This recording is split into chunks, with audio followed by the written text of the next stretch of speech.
lot of people are hoping for kind of a democratization of the SoC design business. If you can assemble a very complex system in a package using chiplets, that opens the ability to make a very large system to a lot of people who could never afford just the front end cost of doing a big SoC. And it makes it possible to do a line of products with different features in them without having to do a large number of different SoC designs. Welcome to the Ojo-Yoshida Report's Big Deeper video podcast series on chiplets. My name is Junko Yoshida. I'm the editor-in-chief, and sharing the same screen is Balaji Ojo. He's a publisher and managing editor of the Ojo-Yoshida Report. In this episode, this is episode numero 1, we'd like to welcome two guests, John Lawrence, Senior Technology and Market Analyst at Yole Intelligence. Hi, John. Hey. And Ron Wilson, Technology Editor for the Ojo-Yoshida Report. Hi, Ron. Hello. Hello, guys. Okay. So Ron will be the host of this entire chiplet series. But in today's episode, we invited both John and Ron as our initial guides to get started on the fundamentals of chiplets. I'm sure a lot of you and a lot of us know, we think we know about chiplets, but our goal today is to get a better grasp of a chiplet conceptually and physically, and add some context, industry business context to it. All right, so let's get started. Every episode, I think we need to start with the definition. What is a chiplet? Who wants to take the first crack at it? Ron, do you want to start first? Well, I think we're still at the stage where the definition depends on who's speaking. And there's a wide range. For some people, maybe I could be impolite and say for marketing departments, a chiplet is anything in a package where there's more than one piece of silicon. At the other extreme, I think there are some good working technical definitions of what is a chiplet versus what is just a die in a multi-die assembly or a system in package. And I particularly like, actually, the definition that Yole was using. Oh, well, Yeah. good. We're happy to share our definition as well. I think it's an interesting evolution from that point of, well, anytime there's two die or more. We were in that same camp for about a day, and then we moved to the other extreme of, no, it has to be two die connected by a high performance packaging, and anything that falls short of that is also not a chiplet. But then that would exclude flip chip BGA implementations like AMD Zen, and that's I think that's clearly a chiplet example. So where we ended up was, and I'll share my screen briefly just to give a visual for that, is a fairly simple definition.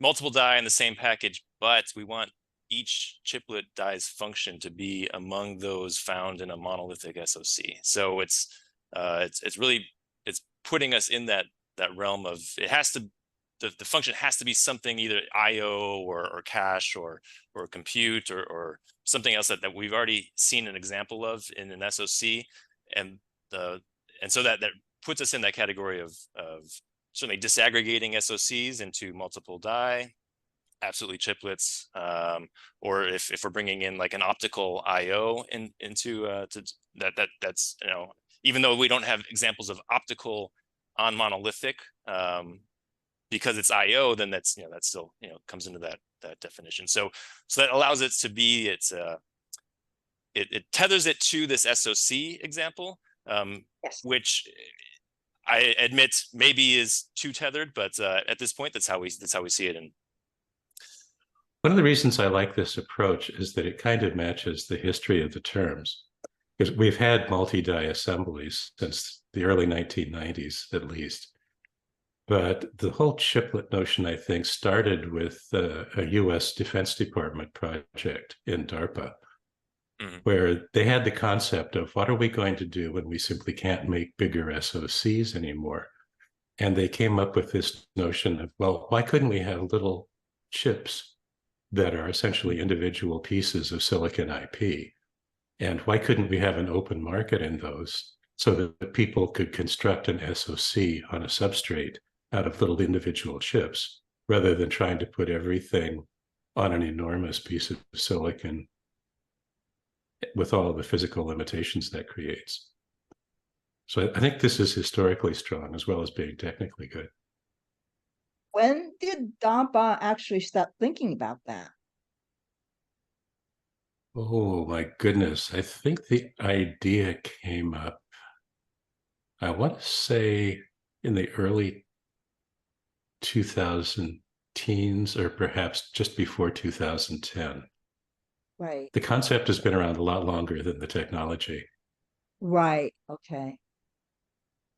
So the concept preceded the name chiplet. I think DARPA actually used the name, but I'm not sure of that. Well, we'll look it up. Yeah. Yeah. Interesting. Okay, so this actually is a good segue. How Ron explained about the DARPA's original intention, motivation for a chiplet. I think that still exists. But let's talk about why chiplets. Why everybody is talking about chiplets now? Yeah, I mean, I'll take a stab at that. I mean, it's for us as we look at it's mainly in the computing space, but also in broader leading edge semis. We have the confluence of this growing resistance to the old guard way of innovating, namely the lithography shrink. So we have this. There's many ways to label this. It can be Moore's law is slowing down, et cetera, et cetera. I don't want to get into a Moore's law discussion per se right now, but this certainly the amount of effort that's required to get to that next node has been increasing. We've known that, and it's getting larger with each successive node, and you see it in the cost of front end foundry wafer prices. This is, I think we would put a 5 nanometer wafer price at between $15,000 and $20,000, maybe around that. So compared to where things were at 20 nanometer, it's maybe 2.5 times what things were. So that increases the penalty for large die. Naturally, you have a large die solution, and your wafer is much more expensive. Therefore, the large die effects of worse yield becomes a bigger problem. And at the same time, I mentioned a confluence. The other river coming in is maturing packaging technology. So if the problem is presenting and one solution is to slice up the die into smaller pieces, and well, here we have some maturing technologies to link them together in a way that it's not quite the same on chip, I guess intra-chip bandwidths as we would have interchip, but that gap is closing. So it's becoming really interesting with some of these silicon bridges and interposers as well. I think you're right that there are two factors converging on this. One is that the SoC is simply running out of runway physically. The other, I think, is that a lot of people are hoping for kind of a democratization of the SoC design business. If you can assemble a very complex system in a package using chiplets, that opens the ability to make a very large system to a lot of people who could never afford just the front-end cost of doing a big SoC. And it makes it possible to do a line of products with different features in them without having to do a large number of different SoC designs. So I think there's a democratization and a cost angle here, in addition to the question of physical limits. But when you look at the existing, current chiplet market, it's kind of the space is occupied by really large semiconductor companies rather than democratization. I think the people who are occupying the upper end of the market are the ones who are actually moving into chiplets. No. Well, I think I would argue that using John's definition, there are no really chiplet-based systems yet. That the things that we're seeing on the market, I think, fit his definition with the big red X over them. No, I mean, we would have like AMD Zen 3, Zen 4, these with the IO die and the core complex die. These, I think that fits as chiplets. I mean, that's okay. Or even the V-cache, the more recent V-cache, where we have additional cache through a hybrid bond. So that's, from that respect, we see that as chiplets, but from the bigger CPU player, Intel, right? We're on the cusp of seeing Meteor Lake in the market, and that's a disaggregated with an advanced packaging technology to do the die-die interconnect. But yeah, I mean, certainly from our definition, the volumes in 2022 is in the single digit millions versus a processor market that we see as north of billions of die or billions of chips. So it's really small in the volume, a little bit larger in terms of percent of revenue, but still quite small. So, before moving on, I just want to kind of recap that what is really the advantage of using chiplets today, and how will that change over time, the way you see it? For the things that John just mentioned, the AMD and the Intel products, for instance, they would be physically impossible without multiple dies. I see. Big chips, right? Okay. Yeah, certainly. So yeah, like Sapphire Rapids high core count or stream core count solutions. Those test on a if it were a monolithic analog, they would be testing or beyond the reticle size limits. So that's exactly would be impossible. And then on the other side of things, it's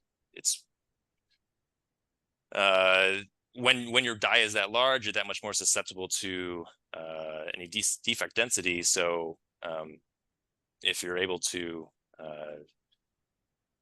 say you want something that's 800 square millimeters of silicon, and you're doing it monolithic, you might only get 40-50% yield. But if you're doing it with 4 individual pieces of 200 millimeters each, then you're maybe get back in that 70% yield range and getting more out of each wafer. That is a big advantage. Yeah. Okay. Yeah, got it. It's not really a good day if your fab is full from one product, but you're only shipping 10 dice a month. Yeah. But also, the chiplets allows the possibility of using die made of different process node. Is that what it is? I mean, that's the mix and match is also the supposedly the advantage. Yeah, absolutely. And in fact, what we've seen AMD do is a representation of this a little bit. They're on their desktop and server products. So far, their IO piece, and IO doesn't shrink as well as the logic. So they've pulled that out into its own process node, and that process node on the most recent is I want to say it's 7 nanometer versus the 5 nanometer on the core complex die. So it's yes, it essentially decouples the work that needs to happen in the scaling for that leading edge by you don't need to get every single piece of that SoC onto the same node. It's the same process node. Yeah, yeah, that's. That makes things like analog circuit design a lot easier. And it also means that a fairly simple piece of analog circuitry is not taking up a huge portion of your die. I when you're see. spending a lot of money per square millimeter on that advanced Yeah. process die. Yeah. Something I wonder, Ron, if I mean, with this idea, does that make development of 2 nanometer a significant, I don't know, easier is not the right word, but does that lower the bar a little bit for developing newer logic nodes? If they were to say, okay, this node, we're not even doing analog, for instance, you can do that with a chiplet instead, and go that route. Maybe 2 nanometers too close to really draw that line, but something beyond in the high. I think if you could be sure that customers would accept that, I think it would definitely simplify process development. Yeah. Not only for things like analog, but even for RAM. That it's a struggle to get a logic process to do really good SRAM. And That's it's close to impossible to get these advanced processes to do a useful DRAM. So if you can just set those aside and say, we're never going to make that in this process, it will certainly simplify the process engineer's life.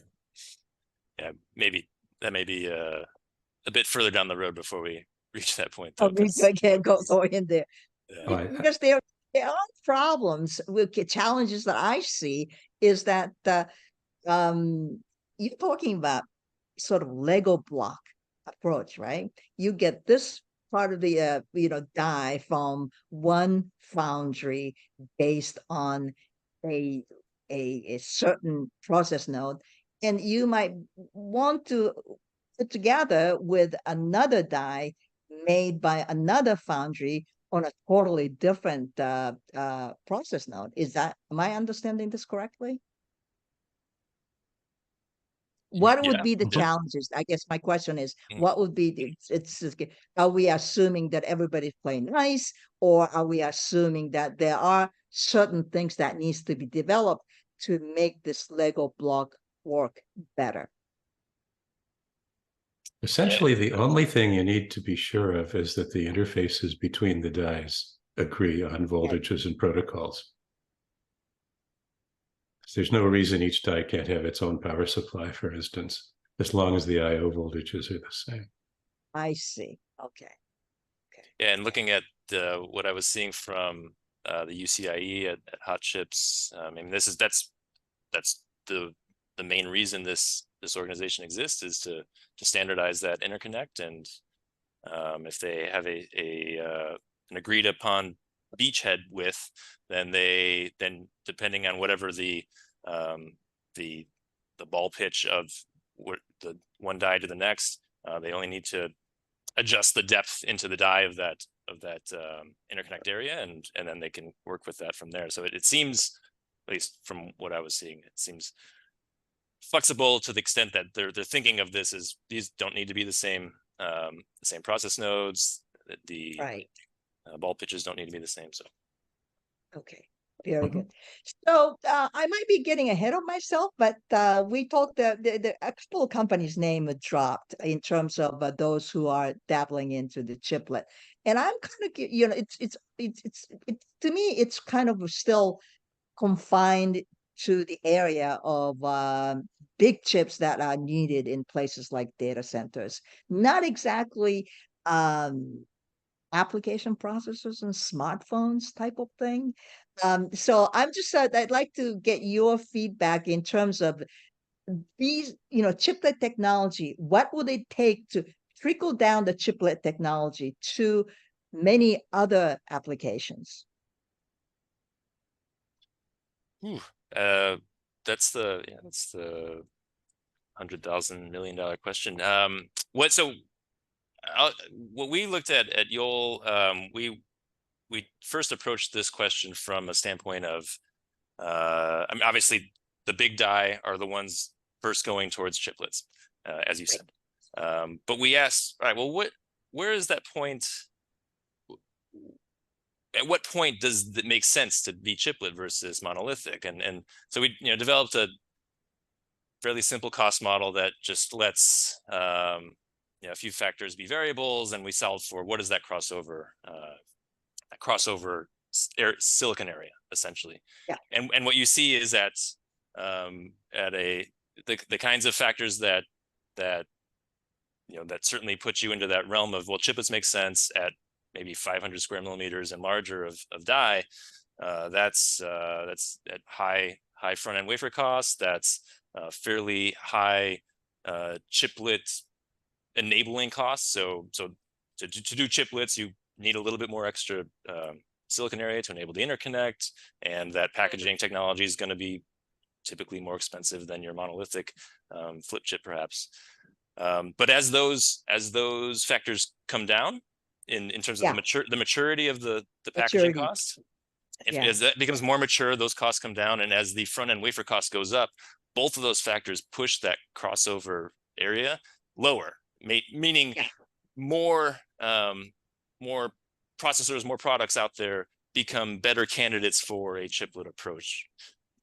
There's a lot more to it beyond our simple cost model, but that's basically, these are the trends that we noticed, and that's why right now we see it in large data center products, but it may come into more mainstream consumer kind of products in the coming few years, even. Really, few years.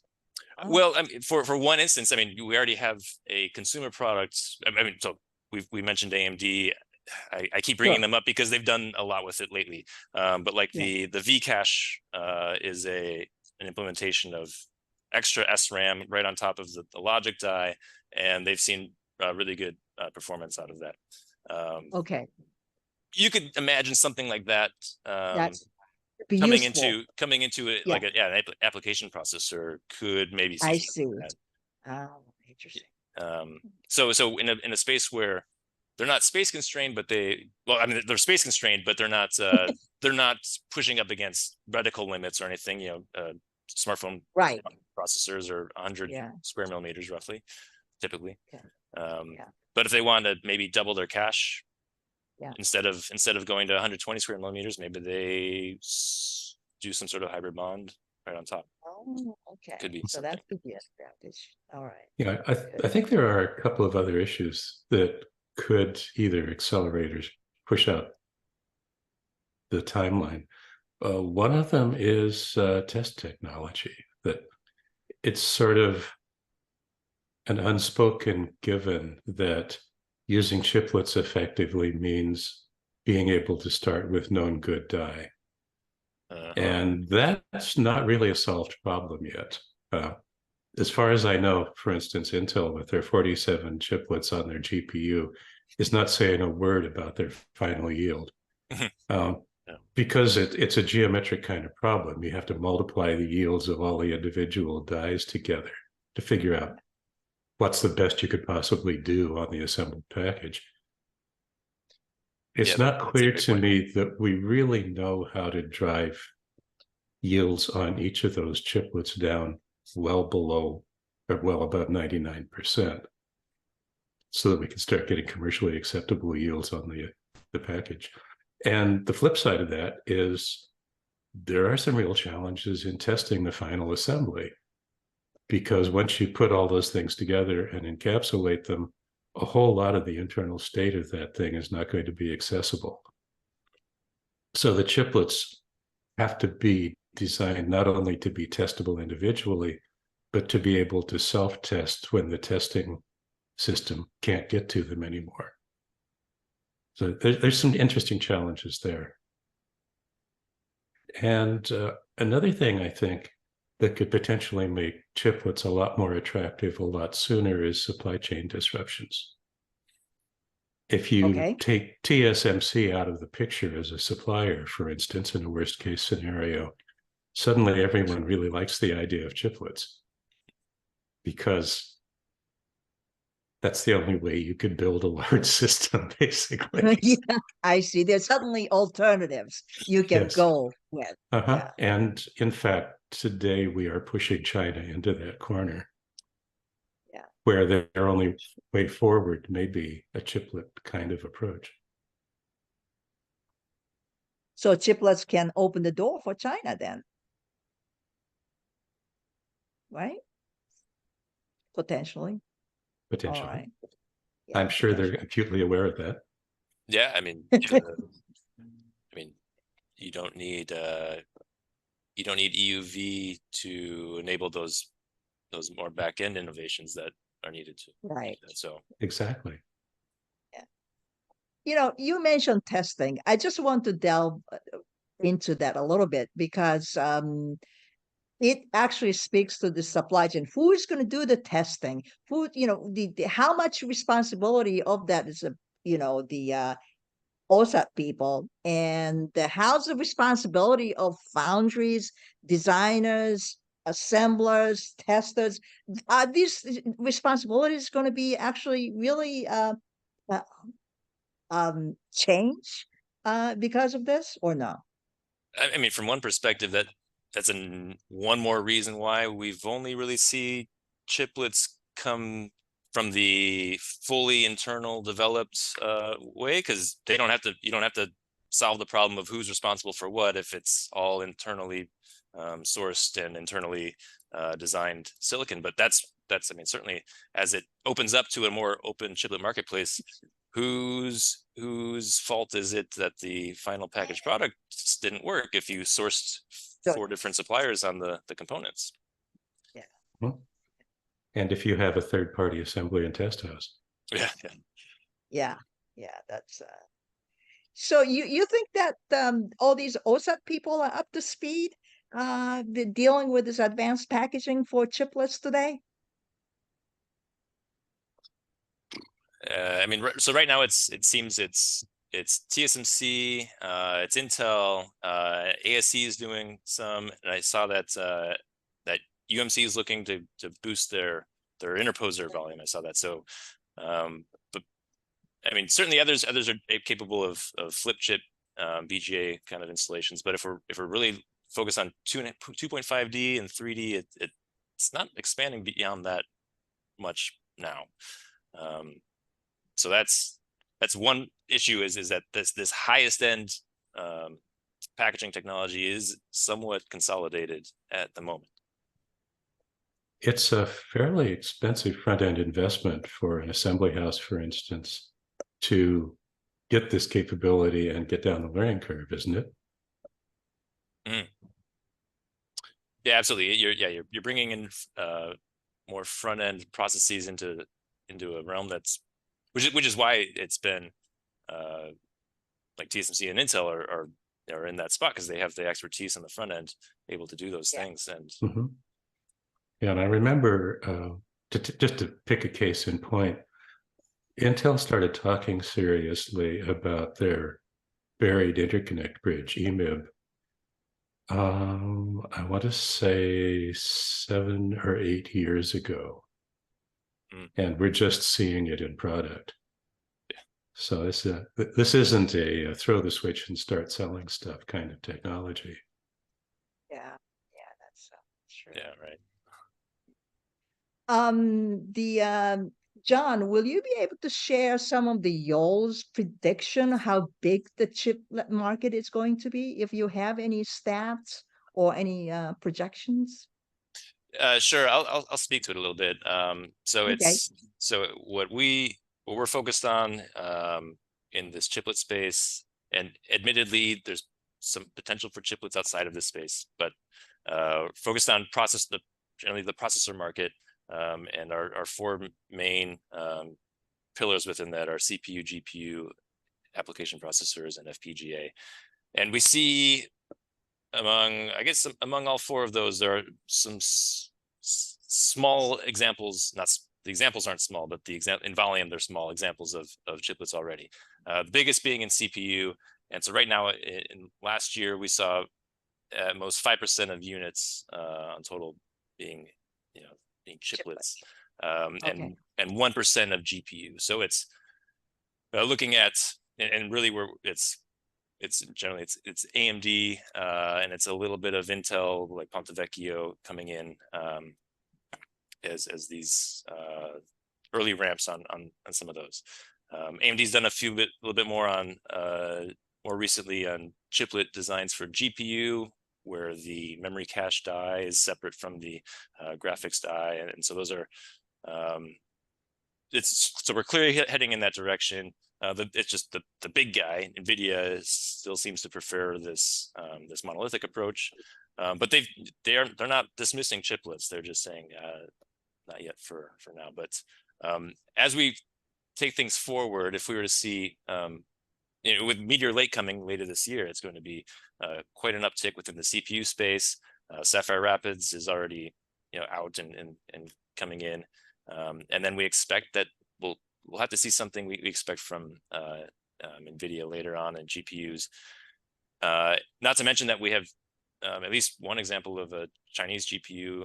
Biren is a chiplet design as well. That's which company is that, John? Biren, BIREN.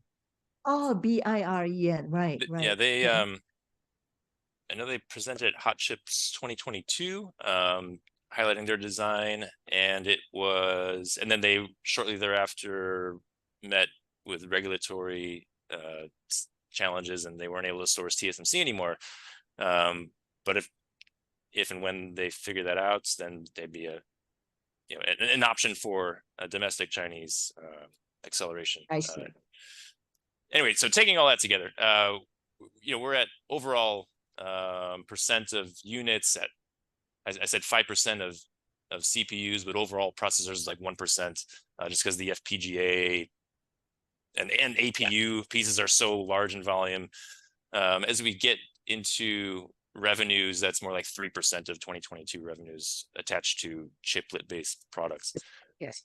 But as we go forward, if we look out how we see it out to 2028, in terms of volume, we'd see it more on the terms of 11% of overall units, but in the CPU space, it's like 75%, which would, because that's most of a full Intel fleet switching over, and essentially AMD is there setting aside their mobile laptop processors, and then that's so it's not like flipping a switch, but we get there closely. So so then overall volume at that point, it's 11% of overall processors. That's because it's those highest, it's all the big ones, and those are the most expensive ones, of course. So in terms of revenue potential related to designs taking a chiplet architecture, we would put that closer to 50%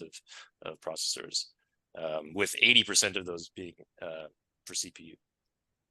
Oh, it is going to be a serious market then. I mean, right now we're talking about the curious options that chip companies have, but it's not going to be just curious. It's going to be a bulk of, especially in the realm of CPU, it's going to be the bulk of the market. That's quite phenomenal. Yeah, what the challenge though is that these are still just mainly talking about those companies that are big enough to do this in-house. Right.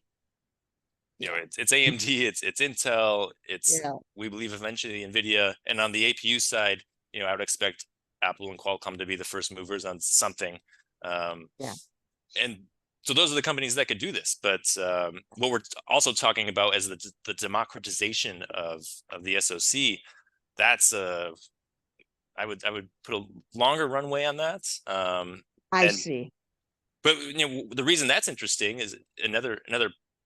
I don't think we hit this point earlier, but it's for those players that not even semiconductor companies. Maybe you're like an automotive OEM, and you really like having control over your whole system, and because you only sell maybe 2 million, 3 million units per year, the idea of amortizing some custom silicon over that was never an attractive idea. But if what chiplets can promise is, well, if you're reusing IP and basically reusing other chiplets to combine them together to make something unique for yourself, then it's no longer you're not having to come up with that design yourself completely.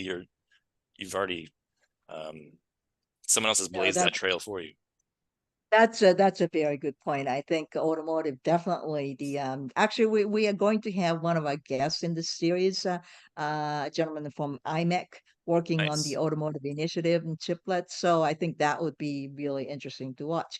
But to wrap it up though, I'd like to ask both Ron and John that in your mind, John actually painted a very hopeful picture of chiplets.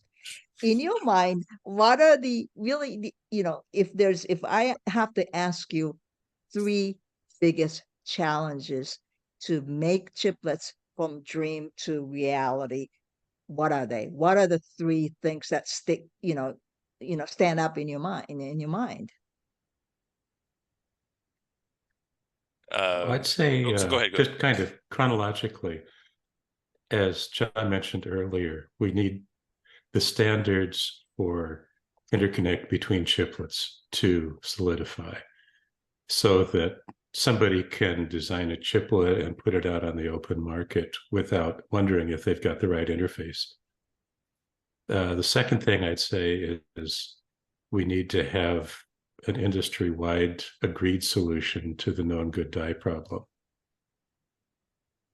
And I think the third thing is we have to solve the chicken and egg problem. That's kind of the same as what we faced with the IP industry many years ago. You don't really have a democratized chiplet market until you have a broad market for chiplets. But nobody is going to build chiplets on spec if there isn't a broad market. So those were my three, I think. I think in terms of the big, highly integrated companies working with TSMC, we were there, as John says. Yeah, exactly. Yeah, I'd agree with that. Your last point, Ron. Certainly, it's a first mover problem right now to get to that democratized open market. It's I don't know if this is going to be a tangent. I don't know if either of you have gone walking around in the snow much, but if you're in a group and you're the first one going, it's a lot of work. But once that trail's blazed, so to speak, it's much easier. And it's the same thing here. It's the companies that could really benefit from this chiplet market and some open chiplet marketplace are the ones who can't take the risk right now to set it up, and the ones who are able to set that up already have developed their in-house solution. So yeah, these standards are what will bridge that gap. But you got it. It really has to. I mean, I don't know if we'll get all the way to the point of having JEDEC spec standard chips dies for different things too. I mean, perhaps we're heading that way. And I think another open question there that kind of fascinates me is, what role will open source design play in this? Are we going to see chiplets that are essentially open source, or will this remain pretty proprietary to individual vendors? I just don't know. Yeah, and that's that's.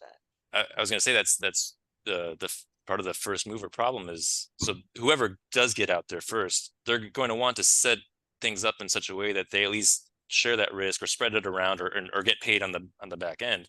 And I mean, that's how you end up with non-proprietary, or you end up with non-open source solutions ending up in this marketplace by people who put in the work to set things up wanting to get paid. Yeah, that's the definition of a successful first mover, is you figure out how to share the risk and keep the revenue. Exactly. But with that happening, I mean, we don't really have the so-called democratization that you guys are talking about, right? And ultimately, that's what a lot of people want, I guess. I mean, to change the world, no? Yeah. Otherwise, we end up with really big CPUs and GPUs. Yeah. Exactly. All right. Very good. I think there's a lot to chew on, and I think this is a good sort of primer to look forward to the rest of the Dig Deeper chiplet videocast series. Thank you so much for coming to the show, and we look forward to the rest of the series. Thanks. Thank you. All right. Thanks.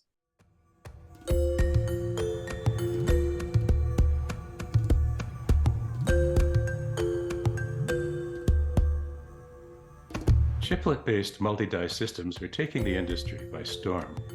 Are you ready for new and unfamiliar challenges around die-to-die connectivity, chiplet integration, and system reliability? Synopsys, backed by its broad experience, close ecosystem collaborations, and comprehensive IP and EDA solution, offers help for fast chiplet-based multi-die system development. Visit synopsys.com/multi-die.